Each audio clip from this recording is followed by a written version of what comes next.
Hello Aquarius, I'm Ellie Rose and welcome to my channel. This is your tarot love reading and it's for October 29th to the 5th of November, Sun, Moon, Rising, Venus. Let's see what you got. So, something for our Aquariuses. Six of Swords and the King of Swords in reverse. Let's see about the other person. The Moon.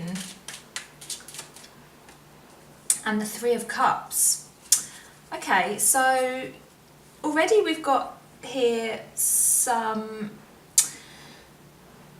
perhaps some mindsets that are blocking this connection quite a bit. So this person here can be an air sign, so it's an energy of needing to leave behind something because they feel out of control. So this can be somebody that perhaps is second guessing themselves, somebody that is overthinking quite a lot, somebody that doesn't feel mentally prepared for the connection, and because of that they might be feeling a need to move away from it for a little bit. The Six of Swords is about kind of realising what mindsets are holding you back, realising that perhaps you might not be seeing things clearly and that you need to move from one belief system to another, and that takes a little bit of time, which might not be able to be done together.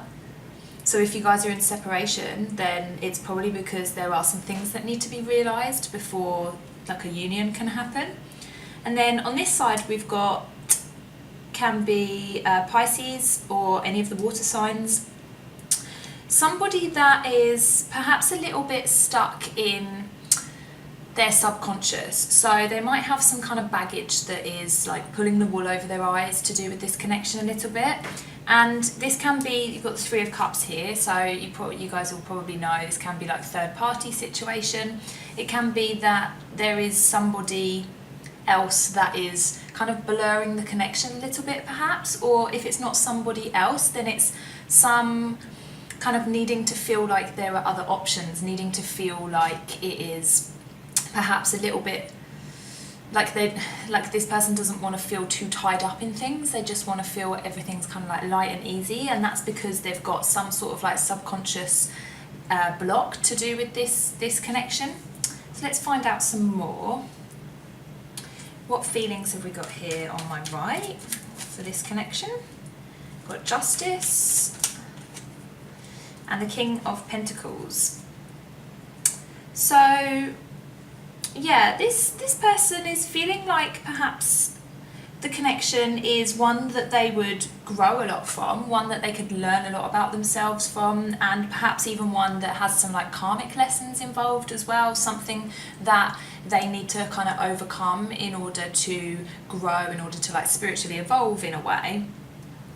But I feel like they are perhaps not quite willing to push forwards with it at the moment. So they're kind of sitting back like this King of Pentacles and wanting to stay stable. This is a little bit to do with stability. So I feel like maybe they might be playing it safe at the moment, like going for safe options in other people, or you know, just going for like the safe option, as in not pushing the connection forwards, because it feels like a little bit like perhaps it might be unstable in a way where, you know, they might get emotionally hurt, they might get too attached, they don't want to get too attached to something. So let's find out about this person. What feelings have we got towards this connection here? The Hierophant and the Knight of Swords. So yeah, this person that is, you know, feeling like they've got some inner work to be doing, wants something that is going to feel very committed.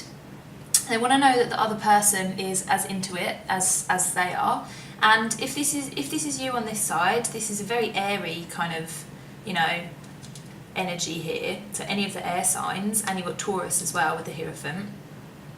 This again is about a stability, a need for stability, and because of that they might not be rushing into things. They might be kind of taking it slow, biding their time, not wanting to feel like the King of Swords, you know, in reverse, who doesn't like to feel out of control of the situation. So there is perhaps some control elements, and by that, you know, it can be one extreme to the other. Like control issues can be right up to, you know, abusive kind of stuff where it's like, I don't want you to go out, but it doesn't have to be like that. It can be a more kind of softer way to it, where it's kind of coming from a place of fear. It's like trying to control it in terms of, I would like it to look a certain way, or I would like to know that the road is clear and that the territory is safe before I go forwards with this. I'm kind of a little bit tentative, and because of that, this person might be like pulling back a little bit, perhaps because they realise that this person does have some baggage that they need to sort through, or because this person has other options going on at the moment. So what subconscious blocks have we got on my left? We've got the 5 of Swords, more swords, so many swords. And the 9 of Wands. Yeah, this person's really overthinking it.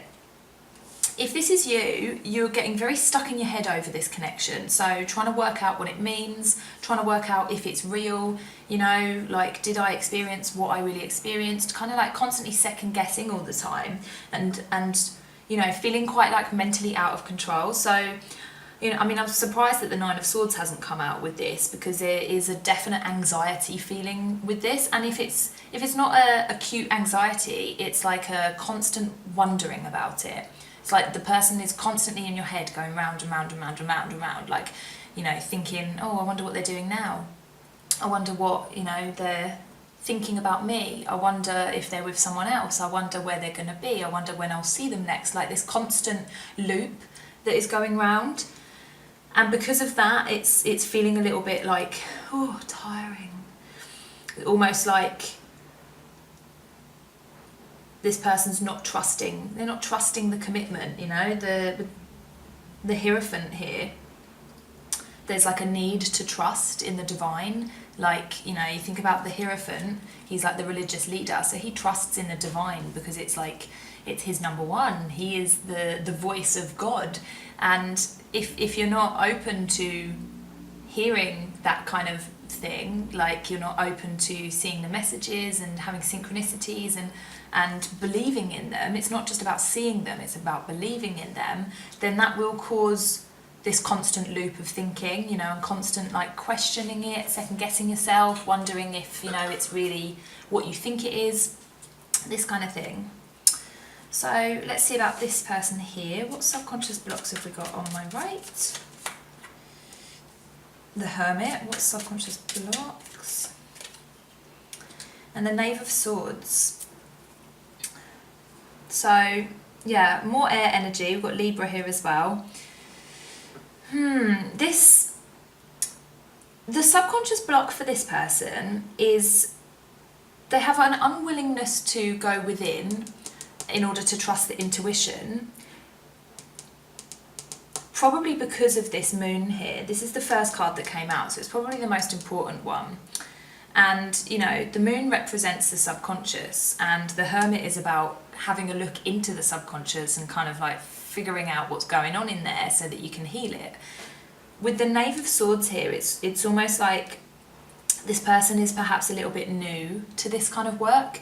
Maybe this person you know, they've never been to therapy, or they've never really been into spirituality, or they've never really kind of dug deep into their psyche in a way. And I think that this person here is probably quite used to that, and that's why they're constantly on this like loop of overthinking, because they're just constantly rummaging for an answer, whereas this person I don't think is very used to that kind of mental process. Yeah, interesting. Let's see what advice we can get for these people. What advice can I have for this person on my right? The Wheel of Fortune, what advice? And the Two of Wands. Okay, yeah, so this person definitely has some lessons that need to be learnt, and the lessons are to do with constantly kind of like looking outside of themselves for the answer. So, you know, this can take us back to the Three of Cups. If it's not another person, it could be, you know, drinking, it could be, you know, playing computer games, television even, like just constantly seeking outside of yourself. Like you're not quite happy until you're filling a hole. It can be food as well, like, you know, anything. When we're constantly looking outside of ourselves externally for validation, that causes like problems within our kind of deeper mind, because essentially we're telling ourselves that we're not complete without something. And that can be problematic for relationships, because then you're always needing the other person to fill that void. And I feel like this person may be not getting into the relationship because perhaps they're just not ready to have that kind of wholeness that you need for a healthy relationship. And, you know, they are probably still out there just trying to find stimulation elsewhere. This is definitely for them as a karmic lesson. Perhaps this is something, you know, if you're into past lives, I am. If you're not, that's fine, just leave this bit. Perhaps this has been something that they've done over and over again, and that they need to learn now. They need to kind of be triggered to learn it by themselves. So it's not really something that if this is you can do for them. It has to be something that they come to realise by themselves, by kind of just having a little bit of a look at themselves and using the hermit energy to go within and to find out what's actually going on inside their mind. And that can be, you know, addressing any past pains, like to do with relationships that didn't work out, parents, you know, when they didn't provide for that person's needs, like anything. Like, we all grow up with like baggage in multitude of different flavours, like so much different, you know, baggage. But a lot of it is to do with not having our needs met in some way. And this person constantly seeking outside of themselves is because at some point they didn't have their needs met, so now they feel like it's up to them to fill it outside of themselves. But what they need to come to realise is that they can do that by themselves and they can become whole by themselves. But it'll be a little bit of a tricky journey, because it's not something that you can just consciously be like, oh, of course, I don't need to externally validate myself. I am whole as I am, you know. I already have love within myself. Like, it's something that you need to learn through experience. It's not something that somebody else can tell you, and it's not something you can read in a book and go, oh yeah, totally. It is an experience thing. So this person with the wheel here, it's like they are on their way to learning that, but they just need to let it happen. Like, it's going to happen in its own time. So let's have some advice for this person on my left. Strength. Let's have some advice. Oh. Six of Pentacles, Knight of Pentacles. Okay, so these are the only pentacles that came out here in the advice. Everything else has been swords. This person is really stuck in their head. They need to, if it's you that is stuck in your own head here, you need to ground yourself. You need to find a way to get into earth energy. So whether that is going out into nature, take your shoes off, have a walk around, hug some trees, whatever floats your boat. It's about feeling like you are in the real world and not in your head. So if you want to try doing like mindfulness tricks, so, you know, like every time you open a door, you think about opening the door just to bring you into that present moment. Or it doesn't have to be a door, it can be sitting on a chair, can be, you know, every time you look at your phone, be like, no, don't look at your phone, think, you know, look around, what can I hear, what can I see, what can I smell, you know, these kind of things, just to like bring you into the present moment and ground you. And, you know, certain types of meditation will help, although, you know, you don't want to get too into your head again. Exercise would be really helpful. I know that we all go, oh, exercise, but it really does help. And by that, you know, there are probably a few of you out there like, what are you talking about? I do my exercise. I'm generalising, sorry. But yeah, exercise really helps. Just finding an inner strength that is an earthy, grounded kind of energy that will help to get out of this overthinking. And then, you know, once these two people get on their way with these lessons, which are kind of like similar but very different lessons, then they'll probably be able to get closer together or to just be happier within themselves. So that is your reading, guys. If it resonated, let me know in the comments, and don't forget to subscribe. I will see you next week.